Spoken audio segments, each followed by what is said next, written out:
Welcome to this week's episode of Nerd Cave Reacts. I am one of your hosts, Derek Diamond, joined along with Zach Dykes, Robbie Rawls, and our special guest host, Jeremy Branch. special guest host. That's his name. I rode the special bus. driven by Special K from the Globetrotters. Anyway, carry on. Well, guys, on this week's episode, we're going to be discussing the Supergirl costume, which was recently unveiled, and also, do we think the market is being oversaturated with superhero material? But first, I want to get your guys' thoughts on the costume itself. When I first saw it, I had never seen this actress. I know they announced it a few months ago. I thought she looked a little old, but it was, of course, the shadowing that they're trying to do. I like that the costume kind of aligns with what they're doing theatrically with the Man of Steel, with the color palette. It's more muted, yes, unlike the previous Supergirl show where it was very bright with the bright colors. I like it. I want to say she had the boots and all of that as well. Yeah. Mm-hmm. And I think it's awesome get up and everything. And if CW's doing the show, then it's going to be good. I agree with that. I'm a huge fan of both costumes that I saw tonight. I saw a sexier version, which turned out not to be the right one. But hey, you know.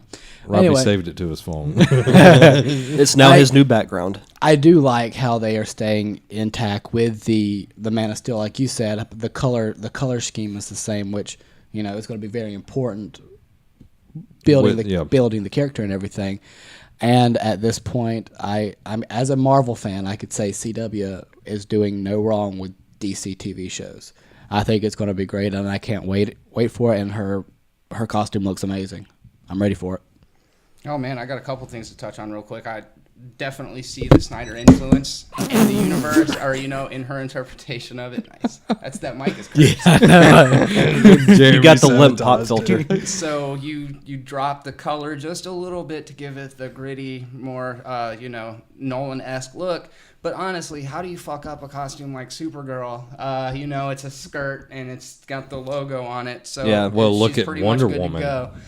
Well, that is very true. It's even less to work But with. a little bit slightly harder of a costume to pull Oh, off. it is, but I'm just saying, if you're talking about, less is easier to work with. Wonder Woman, there's been so many costumes that's been messed up with that character. Absolutely. Oh, yeah. I agree. So you were asking, or you said you don't know who the actress is and that she looks a little old. She's actually 26 years old. So depending on how long they plan on running this series for, this could potentially become an issue. But when Tom Cruise is still carrying himself as an action star in movies like, Day After Tomorrow, I think kind of the beauty of being an actor is that you can portray all sorts of different ages, right? True. Like, Brad And Pitt makeup played makes you 80, look 90, young. Sure. Oh, Yeah. So I don't see the age thing as big of a deal necessarily in these kind of situations. But one thing that I did want to bring up, I think it's maybe a little bit, something that not a lot of people are talking about. It seems like DC is doing a really specific job about staying PC with their casting and decisions and characters and stuff like that. And I will say, and not to sound, crappy or like a guy or whatever, but I was surprised at how they kind of sect the costume down as opposed to going the other way with it, which I think is probably a wise decision to do, Yeah, I agree with that. Well, you've got to have something functional, being a superhero. As a hero, right. You're not going to, Power Girl, look at her costume. I bet you they will never put Power Girl in any actual form of live action. And it's not going to happen because her breasts are like very, just like, that's the character or the costume. That's the costume and everything. And you're not going to see that. One thing that I thought was interesting is both Supergirl and The Flash came from what TV show? Anyone? Arrow? Nope. Robbie? I'm trying to think. You used to be in love with this show, and we made fun of you for it. There's a lot of shows that y'all make fun of me for watching. It's a steep list. I really can't. Glee. They both came from Glee. Oh, good. Oh, Both- yeah. They were both yeah. cast members on Glee. Really? Yep, they were.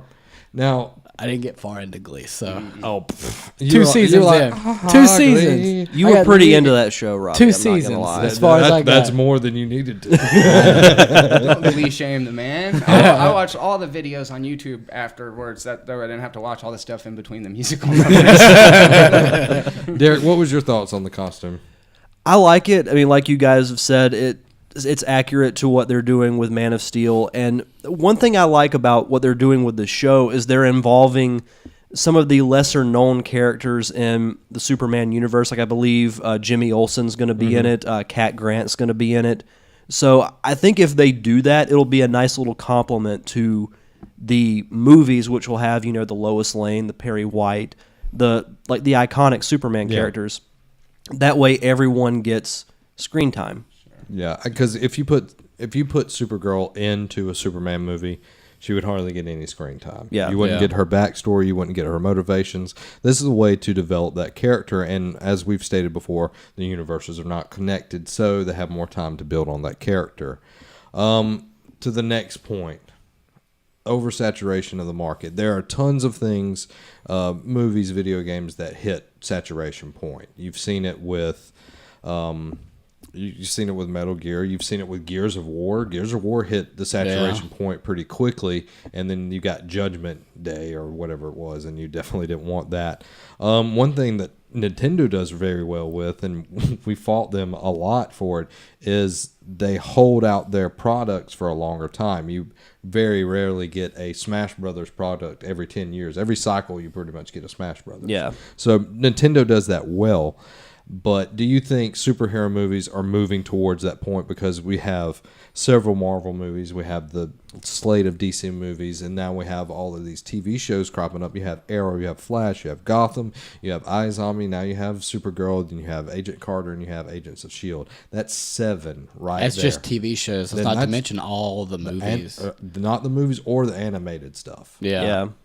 So... And the Netflix series. And the Netflix series, which haven't even hit yet. Yeah. A whole new thing. Yeah. Daredevil's going to be amazing. Oh, absolutely. What are your thoughts on saturation? I don't think it's there yet, but it's getting close to it. Like you said, there are several TV shows, and there are some characters they're adapting that, I'll probably check them out, but that I don't have as big of interest in, like Jessica Jones, Luke Cage, even though I'm interested to see how that one turns out. Yeah. I don't see it really being one that I'm going to follow. Daredevil, I'm definitely going to follow. Oh, yeah. But when these other movies come out, like Ant-Man, which I'm kind of intrigued by because of Paul Rudd, you've got Black Panther, and who knows where they're going to go. So I'm excited for Black Panther. I'm probably going to go to Africa with him since he's from there. Well, you know what I meant. Pride Avengers. But I just wonder, how... I don't want to say low on the totem pole because I don't want to sound disrespectful to, either studio, but I wonder how far they're going to go with getting characters, Down the roster. Well, yeah, down the roster, yeah. You think of Guardians of the Galaxy. That's true. That is literally a crap comic book. Yeah. And then they took it and it was gold. That's my bullet in the gun right there. Absolutely. Guardians of the Galaxy. Yeah. It's amazing. What are your thoughts? I'm with Derek. It's right around the corner. It's creeping on oversaturation, but so far everything that I've seen I've enjoyed immensely. I've enjoyed Guardians. I've enjoyed Avengers. All the DC movies or TV shows. I mean, they're good right now, but I'm just wondering how much longer can it be good without running into it's good, but I've already seen this so many times, How many times can the Avengers assemble? Exactly.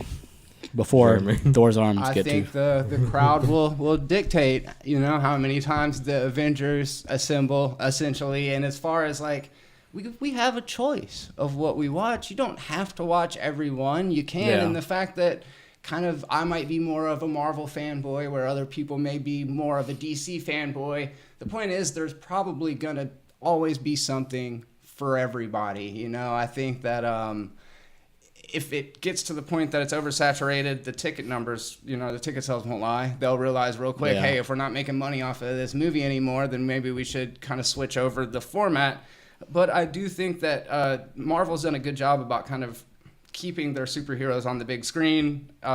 When they did Agents of S.H.I.E.L.D. and when they did Agent Carter, they put the focus on the human cast, the less than sensational cast, as opposed to going way down the roster of like, who's this superhero? What the hell's his power or whatever? You know, they switched over to the more kind of espionage spy thriller, which was a cool way of staying Marvel but not going superhero and oversaturating the market in that way. Definitely.